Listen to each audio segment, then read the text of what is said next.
page 164. Welcome to exercise 6A, examining coordinate systems. So the U.S. Census Bureau statistics are updated every decade.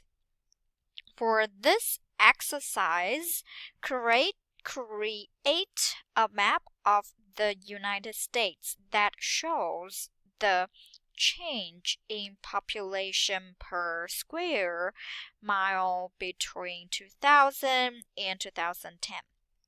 First, use ArcgCatalog to explore where the coordinate information is found and to gain some familiarity with the properties of map projections.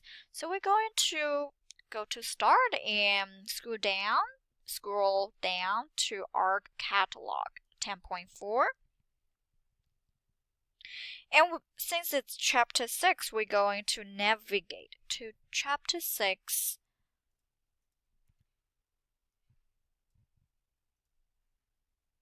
Folder and data. So click US layer, United States layer file. It's this one layer.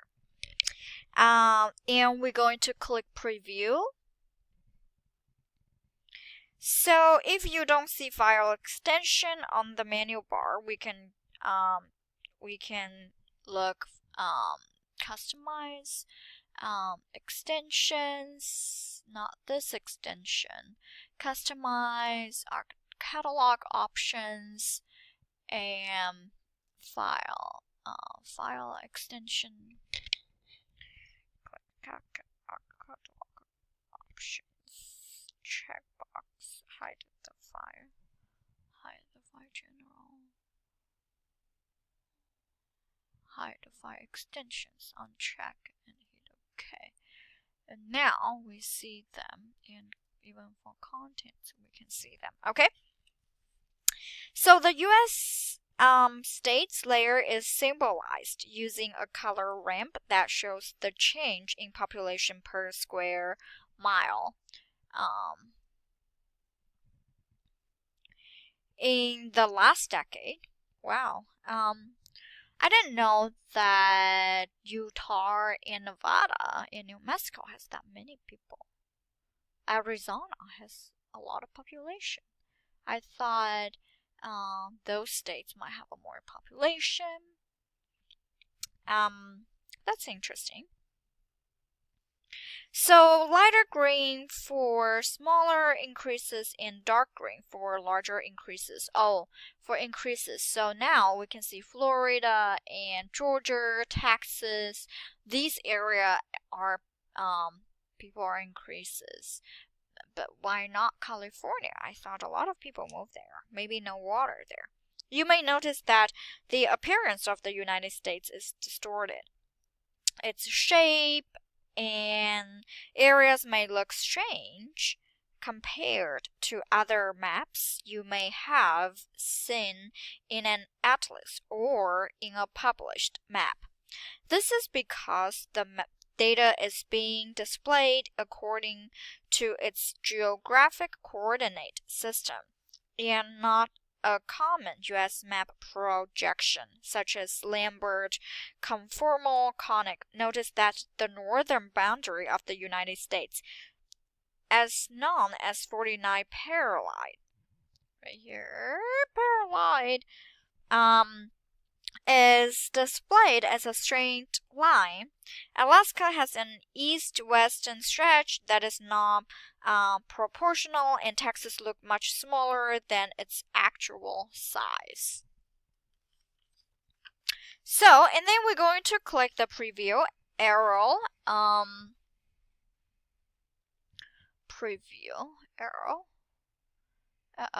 Okay, right here, changing to table. So it's at the lower left corner of the window. As you can see here, we change into table. Then we're going to scroll to the right. Actually, we don't have to because my screen is big enough to show the 50 states and their population change. The table has 2000 and 2010 population figures for each state, including population per square mile, population 2000 square miles, and population 10 square miles, and the change in population per square mile in percentages presented by the population_change attribute. Every state experienced population growth during the past decade. The layer is classified and symbolized based on the population change attributes. So, we don't see any negative, so means population are increasing in United States, which is a good thing. Chairman Mao said, more people, more power. So the change in population per square miles was calculated using the formula that population 2000 minus population 2010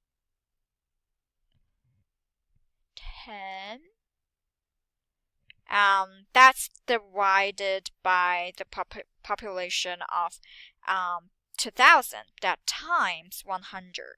So population 10 minus population, so we use this minus this and divide it by this. So that's the formula, how you get population change. Okay, so in the ARC catalog tree, and we're going to right click United States shapefile, and then we go to properties, and we're going to,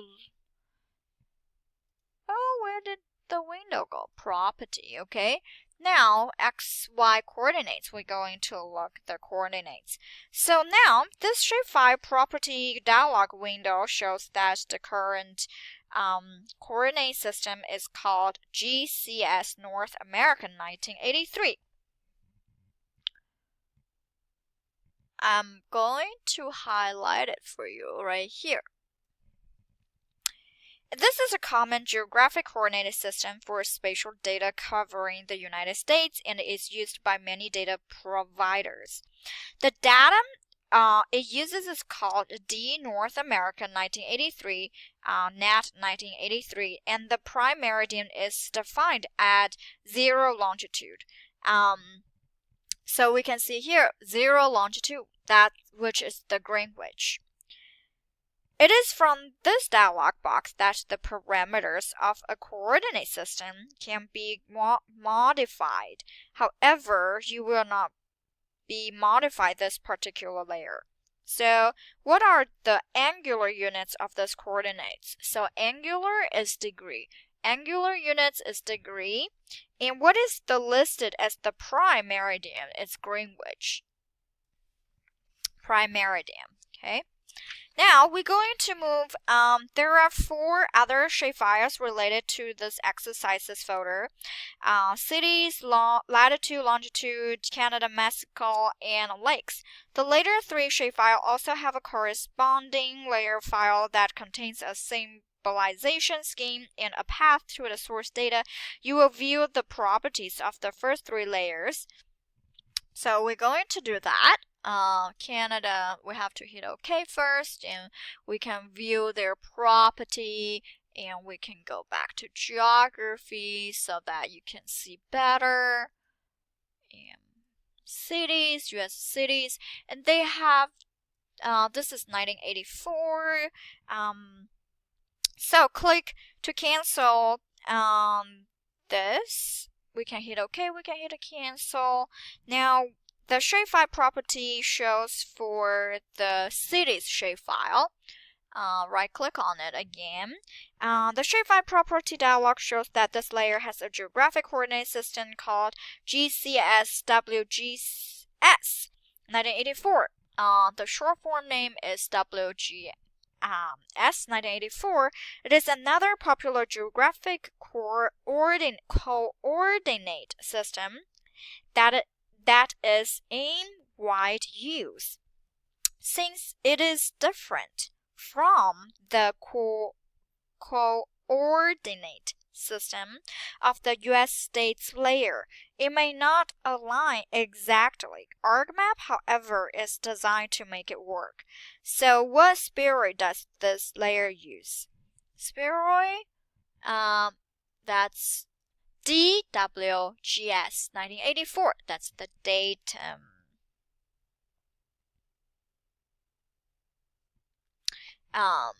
And spheroid is right here. Now we going to click cancel, and we're going to open property for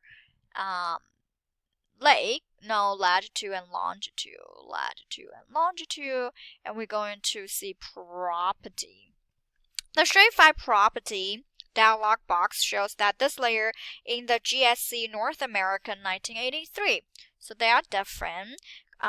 Like the US states layer, the data should align properly with the US states layer without any coordinate system transformed or projected on the fly. We're going to click cancel, and we're going to see the one last layer is the Canada and Mexico.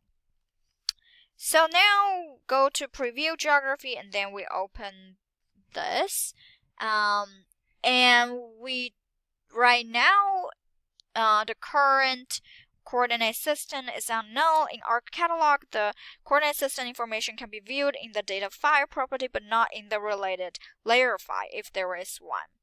So another, although the preview of Canada and Mexico can be seen, the shapefile property dialog box shows that this layer is not in any geographic coordinate system and simply states that it is unknown. So how is this possible? So ArcGCatalog still shows a preview of the actual data and reads. So I'm going to move a little bit to here and reads the known feature coordinates value, even though a geographic coordinate system is not defined for sure. So if this file is added to ArcMap, it will be drawn, but it will not be projected because its geographic coordinate system is unknown. You will fix this situation in ArcGCatalog. In the preview display, notice that the southern border of Canada has a long straight line similar to the northern border of the US states layer. Although it may not be the case in every situation, you have now been provided with a hint that the Canada and Mexico shapefile shares the same geographic coordinate system as the US states shapefile. So, in many cases, trying to estimate the geographic coordinate system of a dataset that has none is based on trial and error using best estimates. If the data is in the United States and shows a geographic extent in which the coordinate to the left of the decimal point are 6, 7, or 8 digits, the data is probably projected to the state plane or UTN coordinate system. You can view the feature extents in ArcGCatalog, shapefile property feature extent tab, or ArcMap layer property source tab. It is also possible to import the coordinate system of another feature layer that contains a defined state plane or UTM boundary. And apply it to your shapefile or feature class with an unknown coordinate system to confirm whether it aligns properly. So, on the Canada's Mexico shapefile property dialog box, on the XY coordinate system tab, click the Add Coordinate System button, which is this one. And we're going to import it, okay? Import. And we're going to browse it to US states. This is chapter 5. We're going to chapter 6 data. And we're going to do the United States shapefile. And we're going to click Add. So, and now current coordinate system, it's already specified. It's the same as this one. So the Canada-Mexico shapefile now assume the coordinate system in form of the